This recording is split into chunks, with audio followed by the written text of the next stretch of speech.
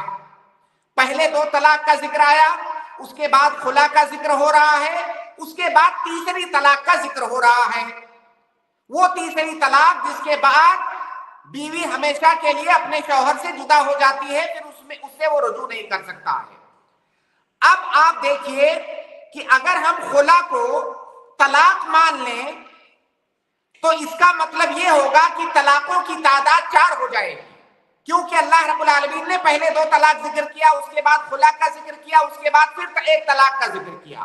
اب اگر درمیان میں 2 طلاق اور تیسری طلاق کے درمیان میں جو خلا کا ذکر آیا ہے، اگر اس خلا سے مراد ہم طلاق لے لیں تو اس کا مطلب یہ ہوگا کہ 4 طلاقیں ہو گئی، اور ایسا کسی نے نہیں کہا ہے کہ 4 طلاقیں ہیں۔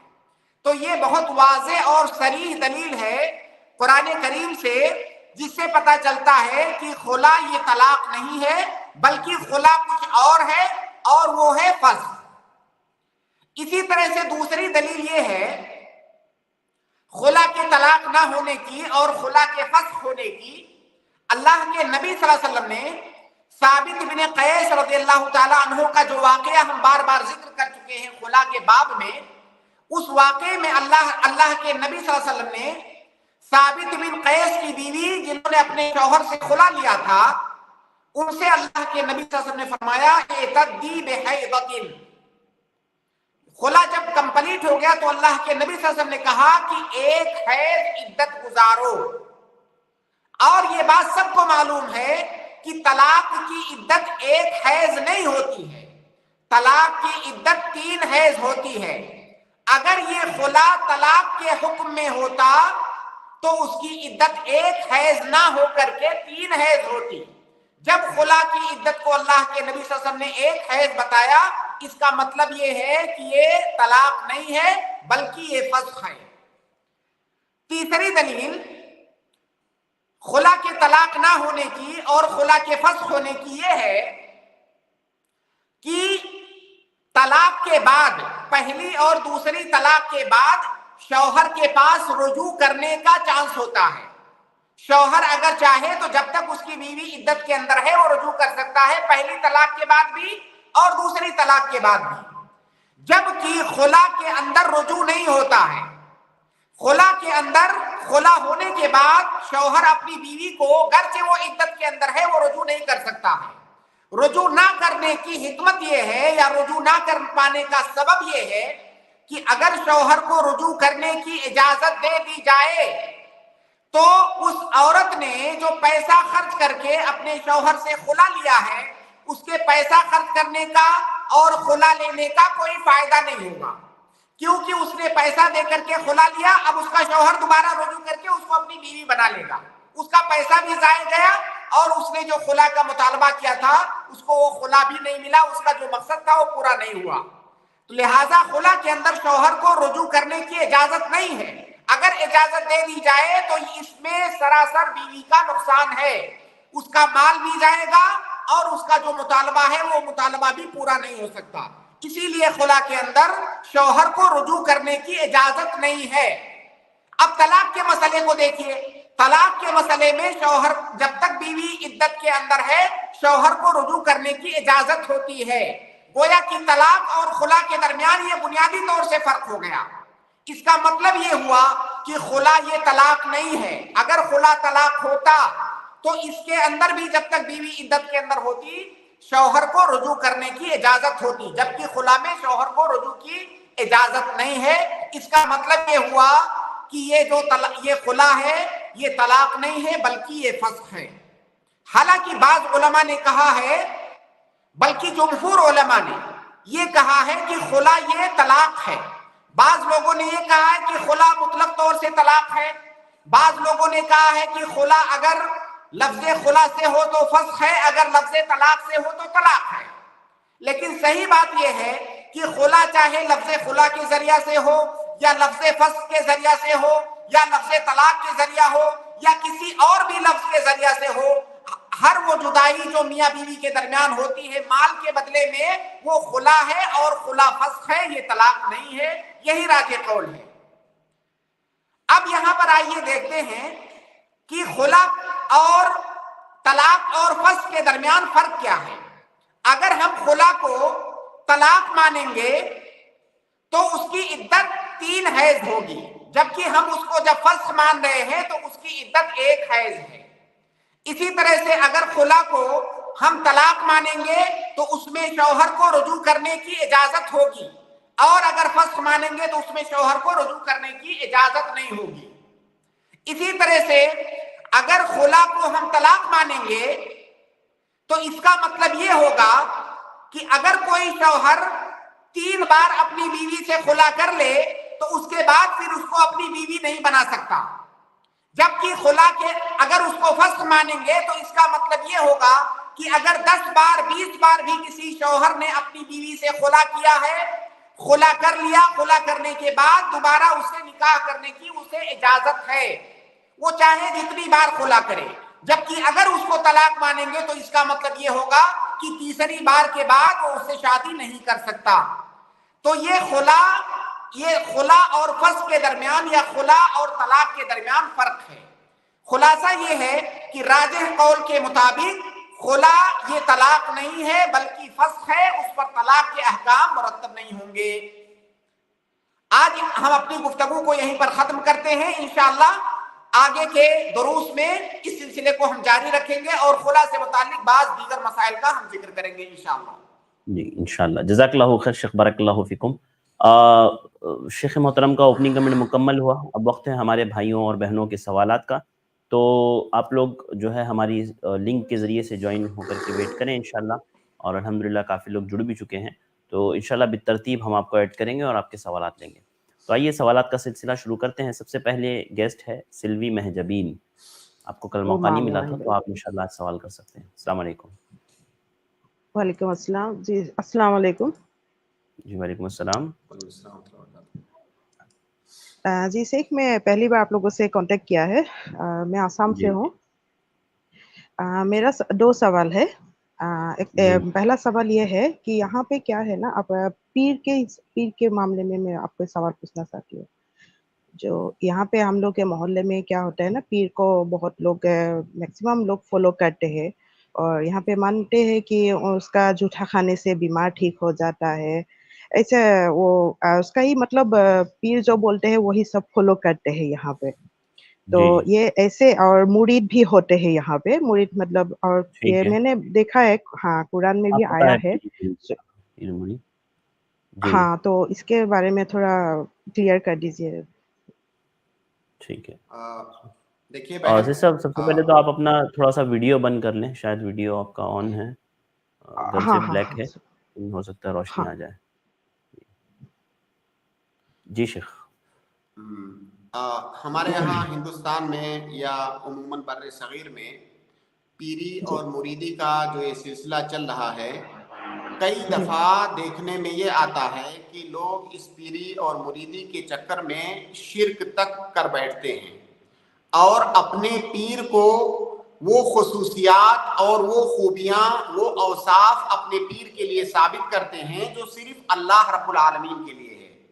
جیسا کہ ابھی آپ نے بتایا کہ پیر سے لوگ یہ امید کرتے ہیں کہ آپ پیر کے پاس جائیں گے تو ان کو شفا مل جائے گی، وہ بیمار ہیں تو ٹھیک ہو جائیں گے، پیر ان کو شفا دے دیں گے۔ یا اسی طرح سے بہت سارے لوگ پیر کے پاس اس لیے جاتے ہیں کہ پیر ان کو اللہ رب العالمین سے قریب کر دیں گے، جیسا کہ مکہ کے کفار کہتے تھے کہ ہم پرستش اس لیے کرتے ہیں غیر اللہ کی تاکہ وہ ہمیں اللہ رب العالمین کے قریب کر دیں۔ تو یہ سارے عقیدے مشرکانہ ہیں، اسلام کے اندر کوئی پیری اور مریدی نہیں ہے۔ ہاں اگر کوئی پیر، اگر کہیں پر کسی کو پیر کہا جاتا ہے، لیکن یہ سارے خرافات نہیں پائے جاتے ہیں، فقط اس حد تک ہے کہ کوئی عالم دین ہے جو کہ دین کے مسائل کے سلسلے میں رہنمائی کرتا ہے، لوگوں کو اللہ اور اس کے رسول کی طرف بلاتا ہے، لوگوں کو دین کی طرف بلاتا ہے، دین کی باتیں بتاتا ہے، تو ٹھیک ہے، اس میں کوئی حرج نہیں ہے۔ لیکن عام طور سے یہ جو پیر ہوتے ہیں وہ عالم نہیں ہوتے ہیں، عموماً یہ جوہلا ہوتے ہیں. ہو سکتا ہے کچھ اکا دکا عالم بھی مل جائے لیکن اس سے فرق نہیں پڑتا ہے.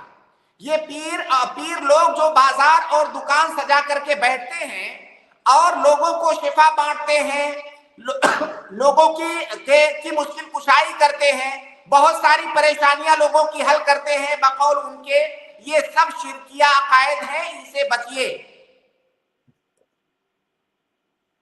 جی دیکھیے اللہ رب العالمین کا فرمان ہے کہ وَإِذَا سَأَلَكَ عِبَادِي عَنِّي فَإِنِّي قَرِيبٌ أُجِيبُ دَعْوَةَ الدَّاعِ إِذَا دَعَانِ فَلْيَسْتَجِيبُوا لِي وَلْيُؤْمِنُوا بِي.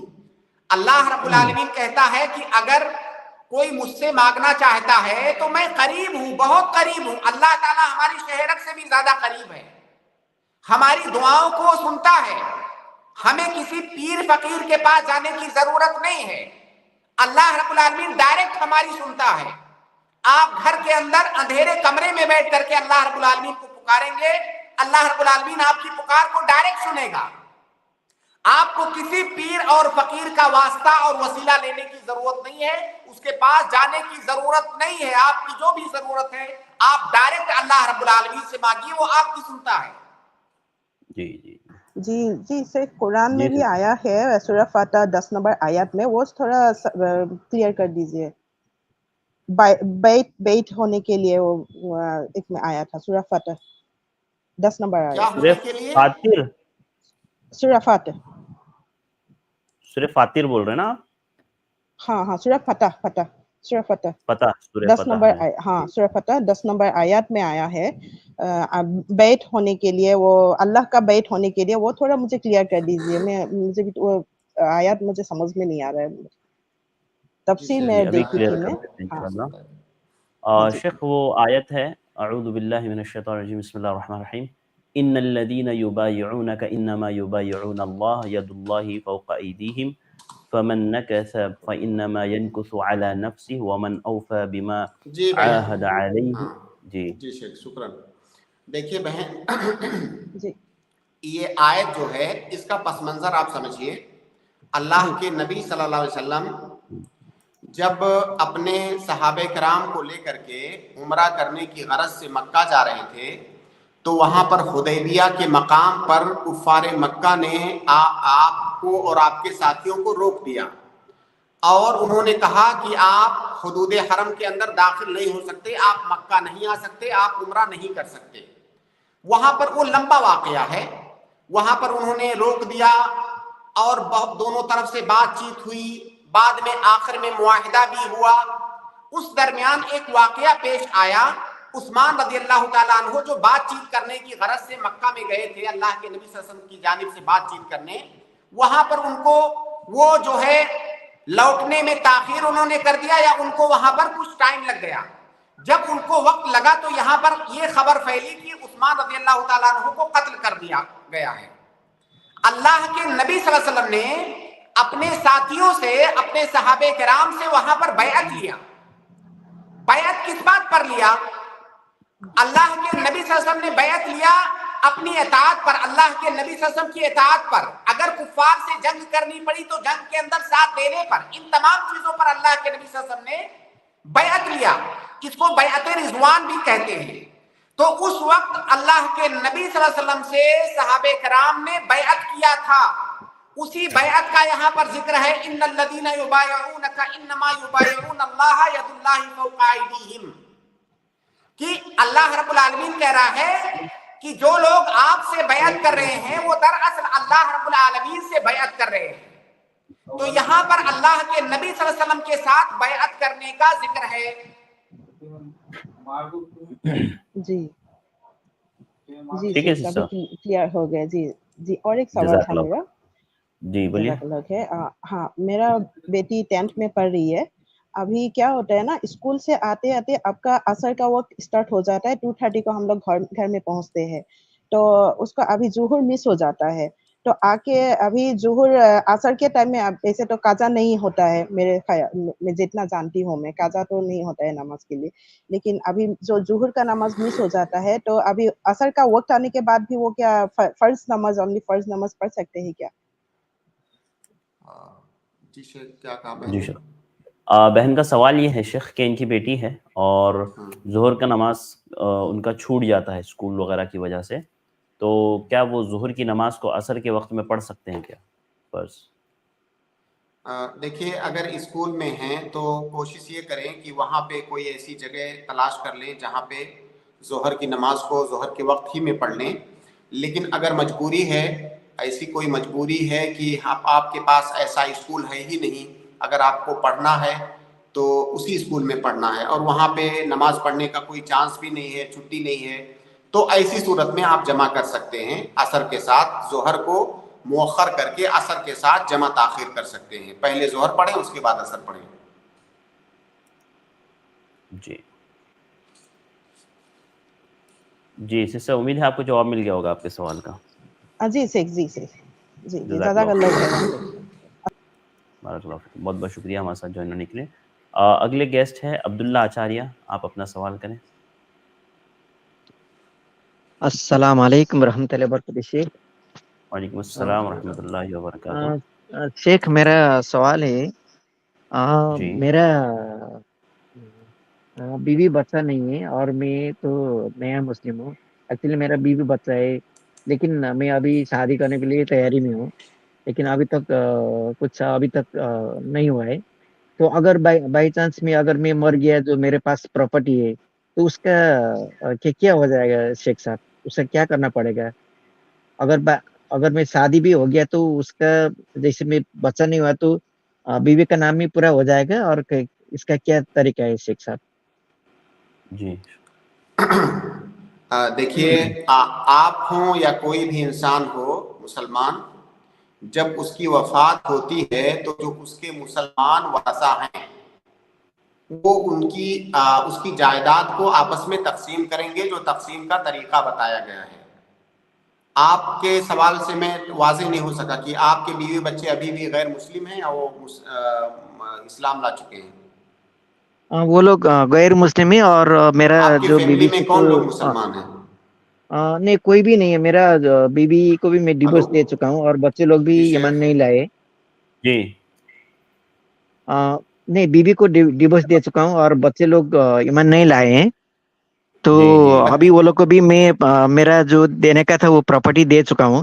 جو میرے پاس جی بچا ہے تو وہ اگر میں شادی ہو گیا تو شاید بیوی کا نام میں ہو جائے گا، لیکن اگر میرا شادی نہیں ہوا تو اس کا کیسے تقسیم کرنے کا ہے شیخ صاحب؟ آپ کی موت کے وقت آپ کے فیملی میں جو لوگ مسلمان رہیں گے آپ کی وفات کے وقت صرف وہی حصہ پائیں گے، چاہے وہ آپ کی بیوی ہو، بچہ ہو، کوئی بھی ہو. آپ کی فیملی میں جو مسلمان رہیں گے آپ کی وفات کے وقت کا اعتبار ہوگا. اس وقت جو مسلم رہیں گے ان کا حصہ ہوگا پراپرٹی میں، جو نان مسلم رہیں گے ان کا حصہ نہیں بنے گا. تو اس کو کیا کیا جائے گا شیخ صاحب؟ کوئی بھائی بھی آپ پوچھ کی رہے فیملی، ہیں. آپ کی فیملی میں کوئی بھی مسلم نہیں ہے؟ نہیں شیخ صاحب، میں پہلا مسلم ہوں. اچھا، تو اگر آپ کے ہاں ایسا کوئی بیت المال وغیرہ کا انتظام ہے تو بیت المال میں چلا جائے گا، اور اگر بیت المال نہیں ہے تو جو ہے وہاں پہ کسی بھی مسجد مدرسہ کے اندر جو مسلمانوں کی عام مصلحت ہے اس میں دے دیا جائے گا. جی جی جی. ٹھیک ہے. تو اس کا مطلب اگر کچھ لگتا ہے کہ میرا آخری وقت ہے ایسا سوچ کے اس کے لیے ترتیب کرنا چاہیے شیخ صاحب، جو بالکل کرنا پراپرٹی ہے. چاہیے، ہاں بالکل کرنا جی جی چاہیے. جی جی جی. ٹھیک شیخ ہے. صاحب ابھی ایک دوسرا ابھی جو سوال ہے ابھی آپ جواب دیے تھے اس کے، جیسے کہ یہ ظہر اور نماز کے عصر کا جو نماز ہے، اگر ظہر کا نماز نہیں ٹائم میں پڑھنے کا نہیں ملا تو عصر میں اکٹھا کر کے پڑھیں گے، تو اس میں دو رکعت کر کے پڑھیں گے یا 4 رکعت کر کے پڑھنا نہیں، چاہیے؟ مکمل پڑھیں گے، 4 رکعت پڑھیں گے. اوکے، جزاک اللہ خیر شیخ صاحب، جزاک اللہ ٹھیک خیر. ہے، بارک السلام اللہ علیکم فیکم، ورحمۃ بہت اللہ بہت وبرکاتہ. شکریہ. وعلیکم السلام ورحمۃ اللہ وبرکاتہ. اور اس کے بعد میں اگلے گیسٹ کو ایڈ کر رہا ہوں، سسٹر زینت النساء، میں آپ کو ایڈ کر رہا ہوں، آپ اپنا سوال کریں. جی زینت النساء، میں نے آپ کو ایڈ کیا، آپ کو آواز آ رہی ہے تو انمیوٹ کریں اور جلدی سے اپنا سوال پوچھیں. السلام علیکم. وعلیکم السلام ورحمۃ اللہ وبرکاتہ. میں یہ پوچھ رہی تھی کہ میں نے ویڈیو دیکھا تو مفتی مینگ کو سننا کیسا ہے؟ جیسے ان کی بہت ساری ویڈیو بچیاں جیسے سنتی ہیں بہت غور سے، ان پہ عمل بھی کرنا چاہتی ہیں، ان کو سننا کیسا ہے؟ کون سے مفتی شیخ؟ مفتی مینگ کی مفتی بات کر مینگ، رہے مفتی اسماعیل مینگ جو ہیں. ہیں. جی شیخ مفتی اسماعیل مینگ. میں ان کو نہیں جانتا ہوں شیخ، آپ بتائیں ان کے بارے میں. اصل میں ان کے تعلق زمبابوے سے کے ہیں وہ، انگلش ہاں میں زیادہ سمجھاتے ہیں تو بچوں کو زیادہ انٹرسٹ ہے ان سے اور سننا پسند کرتی ہیں. تو میں نے ابھی سنا اہل حدیث علماء کا ہی کہ ان کے تھوڑے ان کے عقیدت میں تھوڑی ہاں عقیدے کہیں، میں خرابی ہے. ہاں جی اگر دیکھیے بہن، اگر اہل حدیث معتبر علماء نے ان کے عقیدے کے بارے میں کہا ہے کہ عقیدے میں خرابی ہے تو آپ مت سنیں، اپنے بچوں کو بھی مت سنائیں، کیونکہ عقیدہ بہت بنیادی چیز ہے. اور جو ایک عام انسان ہوتا ہے وہ خرابی، ان کی گفتگو میں خرابی کہاں پہ آئے گی آپ کو اندازہ بھی نہیں ہوگا. ضروری نہیں ہے کہ اگر وہ 10 بات بولتے ہیں تو ان کی 10 باتوں کے اندر خرابیاں ہوں، لیکن وہ خرابی کہاں آئے گی اس کو آپ پتہ نہیں لگا سکتے. تو اس خرابی سے آپ متاثر ہوں گے. اور اس طرح کی بے شمار مثالیں ہیں کہ بہت اچھے اسپیکر گزرے ہیں اور اس وقت بھی موجود ہیں، بہت اچھی باتیں کرتے ہیں، لیکن اگر کوئی صاحب علم ان کو سنے تو درمیان میں جو عقیدے سے متعلق خرابیاں اور گڑبڑیاں وہ ذکر کرتے ہیں اس کو کوئی عالم آدمی ہی سمجھ سکتا ہے. لہٰذا کسی عام آدمی کو ایسے لوگوں کو نہیں سننا چاہیے. کیونکہ آپ جیسے کوئی عالم ہے اگر وہ سن رہا ہے تو ٹھیک ہے، اس کو پتا ہے جو اس کی غلط باتیں ہیں وہ جو ہے ان سے ہوشیار رہ سکتا ہے، اس کو فوراً پتا چل جائے گا کہ یہاں پر انہوں نے گڑبڑی کیا. لیکن ایک عام آدمی کو تو اس کا اندازہ نہیں ہو پائے گا، تو اس کی تمام باتوں سے وہ متاثر ہوگا. تو آپ ایسے علماء کو سنیے اور اپنے بچوں کو سنائیے جو منہجن اور عقیدتاً جو صحیح ہیں. جی جی. اور میرا ایک سوال اور تھا، جیسے میں یہ مجلس میں باتیں نہیں کرنا چاہ رہی تھی اس میٹر پر، تو میں کس طرح میسج کر کے یا کسی طرح سے مجھے کچھ کوشچن ہے مجھے پوچھنا ہے، جیسے جی کچھ پریشانیاں یہ ہیں ہمارے اس کے پاس بارے میں؟ دیکھیں یہاں پر نمبر جو ہے اسکرول ہو رہا ہے، اس نمبر پہ جی آپ جی. واٹس ایپ کر دیجیے. ٹھیک ہے انشاءاللہ. اچھا اچھا، ایک سوال اور ہے چھوٹی سی. میں ابھی جی سن رہی تھی آپ کا ہی وہ تھا ویڈیو تھا، اس میں قسطوں کے بارے میں، قسطوں پہ سامان لینا. تو جیسے کیا یہاں تک تو جائز ہے کہ وہ بڑھا کے پیسہ لے رہے ہیں، جیسے 1 لاکھ کا ہے 1.5 لاکھ لیں تو یہاں تک جائز ہے. اس کے بعد جو کہ پینلٹی جو کرتے ہیں، قسط ٹائم پر نہیں بھرا گیا اس پہ پینلٹی جو لگاتے ہیں وہ جائز نہیں ہے، اسی لیے یہ حرام کے زمرے میں آ گیا. تو چلیے وہاں تک تو مان لی، لیکن یہاں تو ہر چیز میں، جیسے اسکول کے فیس لیٹ ہوئے لیٹ فی بھرو، بجلی کے بل لیٹ ہوئے لیٹ فی بھرو، یعنی تو کہاں تک بچ سکتے ہم؟ ہر چیز میں ہر قدموں پہ ہے ایسا کہ لیٹ فی کے نام پر کچھ نہ کچھ بھرنا پڑتا ہے. کئی مسائل ایسے ہیں جو قسط والے معاملے کے مشابہ ہیں، اسی کی طرح سے ہیں اور وہ حرام بھی ہیں. لیکن کئی مسائل ایسے ہیں جیسے جس میں بعض کا ذکر آپ نے ابھی کیا، وہ مکمل طور سے قسطوں والے مسئلے کی طرح سے نہیں ہے، ان کی شکل مختلف ہوتی ہے. جیسے جی مثال کے طور پر بجلی کے بل کا مسئلہ ہے. جی میں ایک مثال آپ کو دیتا ہوں. جیسے بجلی بل کا قانون ہے، آپ کو حکومت نے بتا دیا پہلے سے، آپ کے پاس ایک چارٹ موجود ہے کہ اگر آپ پہلے مہینے میں، آپ مان لیجیے آپ نے 100 یونٹ جلایا، اس کا ریٹ ہوتا ہے، وہ سب کو پتا ہے. آپ نے اگر اتنا یونٹ جلایا اور پہلے مہینے میں آپ بھریں گے تو 1000 دینا پڑے گا، دوسرے مہینے میں دیں گے تو 2000 دینا پڑے گا، تیسرے میں دیں گے تو اتنا دینا پڑے گا. تو یہ جی ریٹ پہلے سے فکس ہے. آپ نے آلریڈی پہلے ہی دوسرے والے مہینے کو آپ نے چوائس کیا کہ میں دوسرے مہینے میں مجھے بھرنا ہے. تو یہ ایسے ہی ہوا جیسے کوئی سامان آپ خریدتے وقت کہہ رہے ہو کہ نہیں مجھے اتنی قیمت والا سامان چاہیے، تو اس کی شکل مختلف ہو جاتی ہے.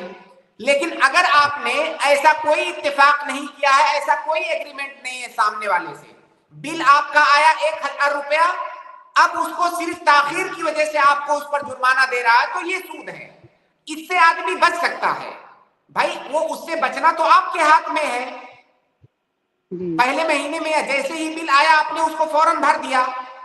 اسی طرح سے جو اسکول میں لیٹ فیس کا مسئلہ ہے اس پر بھی شاید میں نے کہیں پر گفتگو کیا ہے, اس میں بھی کچھ جائز شکلیں ہیں کچھ ناجائز شکلیں ہیں. انشاءاللہ ہم کسی دن اس پر بات کریں گے تفصیل کے ساتھ. حالانکہ یہ اسکولوں میں, بہت سارے اسکولوں میں, مدرسوں میں یہ چل رہا ہے باقاعدہ. ٹھیک ہے, جہاں پہ جو غیر مسلموں کی اسکول ہیں یا جو سرکاری کالجز اسکولز وغیرہ ہیں اس میں تو ہماری مجبوری ہوتی ہے, ہمارا قانون تو نہیں چلے گا وہاں. لیکن جو اسکول اور کالجز ہمارے ہوتے ہیں وہاں پہ تو ہم اپنا قانون چلا سکتے ہیں. لیکن ایسی جگہوں پر بھی, بہت ساری جگہوں پر لیٹ فیس کے نام پر ایسے مسائل ہو رہے ہیں جو کہ شرعاً جائز نہیں ہے. اس کی کچھ جائز شکلیں بھی ہیں لیکن بیشتر شکلیں ناجائز ہیں. تو شیخ ارشد کسی دن اس پر انشاءاللہ آپ مجھے یاد دلائیے تو تفصیل سے میں بات کروں گا انشاءاللہ. ٹھیک ہے, شکریہ, بہت بہت شکریہ, بارک اللہ فیکم. اس کے بعد میں اگلے گیسٹ کو ایڈ کر رہا ہوں, منت, آپ کو ایڈ کر رہا ہوں, آپ اپنا سوال کریں. اس کے بعد میں محمد غلام کو ایڈ کروں گا. جی منت, آپ کو آواز آ رہی ہے تو انمیوٹ کریں اور جلدی سے اپنا سوال پوچھیں. السلام علیکم ورحمۃ اللہ وبرکاتہ.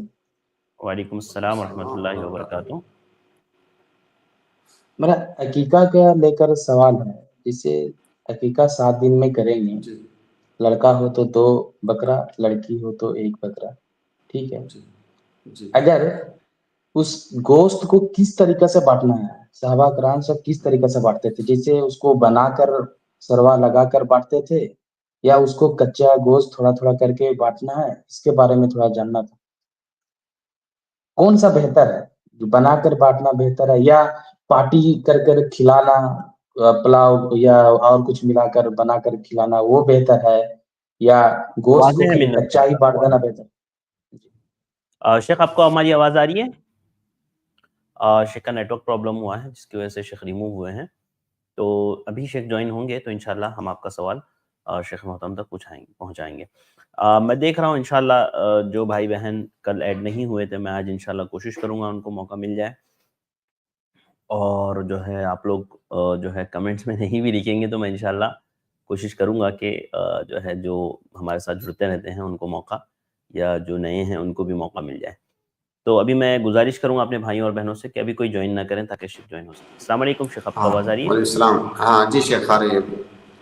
بھائی کا سوال عقیقے کے بارے میں ہے کہ عقیقے میں جو گوشت ہوتا ہے اس کو کس طریقے سے تقسیم کریں گے. دیکھیے بھائی, عقیقے کے گوشت کے سلسلے میں کوئی ایسی پابندی نہیں ہے کہ اسے تقسیم کرنا ہے یا کھلانا ہے یا خود کھانا ہے, ایسی کوئی بھی پابندی نہیں ہے. اور صحابہ کرام وغیرہ سے یا نبی صلی اللہ علیہ وسلم سے ایسی کوئی بھی چیز مروی نہیں ہے کہ انہوں نے کسی خاص طریقے سے اس کو تقسیم کیا ہو, لوگوں میں بانٹا ہو. ایسی کوئی پابندی نہیں ہے. آپ جتنا چاہیں خود کھائیں, جتنا چاہیں تقسیم کر دیں, جتنا چاہیں دوستوں کو کھلائیں, لیکن زیادہ بہتر یہی ہے کہ آپ اس کو مکمل نہ کھائیں, اس میں سے کچھ نہ کچھ آپ ضرور دوسروں میں تقسیم کریں. خاص طور سے جو فقراء اور مساکین ہیں ان میں آپ صدقہ کریں, ان میں آپ کچھ صدقہ کر دیں, کچھ آپ دوستوں کو یا تو بنا کر کے کھلا دیں یا ان کے گھر گوشت بھیجوا دیں, کچھ اپنے بچوں کو کھلا دیں. کوئی ایسی پابندی نہیں ہے کہ کتنا حصہ آپ کو کھانا ہے, کتنا حصہ تقسیم کرنا ہے. جی شیخ. جی منت بھائی, آپ کو آواز آ رہی ہے؟ جی جی بالکل ٹھیک ہے, اور سوال نہیں ہے, پھر بعد میں انشاءاللہ جب سوال ہوگا کریں گے. ٹھیک ہے بھائی, جزاک اللہ خیر. محمد غلام. السلام علیکم رحمۃ اللہ وبرکاتہ. وعلیکم السلام ورحمۃ اللہ وبرکاتہ. اگر کسی کو اولاد نہیں ہو رہی ہے, ارشد بھائی نے 5 منٹ کے مدرسے میں استغفار پڑھنے کے لیے کہا ہے, آپ نے کہا تھا, اور استغفار کے ساتھ ساتھ سورہ انبیاء کے 89 آیت بھی پڑھ سکتے ہیں کیا؟ 89 مناسب رہیں گا؟ جی ٹھیک ہے. جی ارشد بھائی آپ کے لیے سوال ہے. نہیں شیخ, آپ کے لیے ہی ہے. بھائی بتا رہے ہیں کہ اولاد کے لیے, شیخ اولاد کے لیے وہ سورۃ الانبیاء کی آیت نمبر 89 وہ کہہ رہے ہیں. آیت نمبر 89 پڑھ سکتے ہیں کیا؟ وہ اصل میں انہوں نے خالی بس اس کے طور پر ذکر ارشد بھائی آپ نے آیت کیا ہے؟ میں نے استغفار کا ذکر کیا تھا شیخ، 5 منٹ کے مدرسے میں استغفار کا ذکر کیا تھا، تو انہوں نے کہا کہ یہ آیت بھی پڑھ سکتے ہیں کہ وہ آیت ہے وَذَكَرِيَّا إِذْ نَادَى رَبَّهُ رَبِّ لَا تَذَرْنِي فَرْدًا وَأَنْتَ خَيْرُ الْوَارِثِينَ۔ دیکھیے بھائی اس آیت کے اندر کیا کہا گیا ہے کہ زکریا علیہ السلام نے اللہ رب العالمین سے دعا کیا، اور وہ دعا کیا کیا کہ اللہ تعالیٰ تو مجھے اولاد دے، تو میری نسل کو بڑھا، مجھے تنہا مت چھوڑ۔ تو اس آیت میں دعا کرنے کا ذکر ہے، تو دعا تو کرنا ہی ہے۔ اس آیت پر اگر آپ عمل کرنا چاہتے ہیں تو اس آیت کا پیغام یہ ہے کہ آپ دعا کریں کہ اللہ رب العالمین تو مجھے اولاد عطا کر۔ اس طرح سے اس آیت پر آپ عمل کر سکتے ہیں۔ باقی جو شیخ ارشد نے ذکر کیا وہ بہت اچھی دعا، استغفار کرنا، جیسا کہ سورہ نوح کے اندر استغفار کے بارے میں اللہ رب العالمین نے کہا کہ اگر کوئی استغفار کرتا ہے تو ہم اس کے جو ہے مال میں اضافہ کریں گے، اولاد اس کو دیں گے۔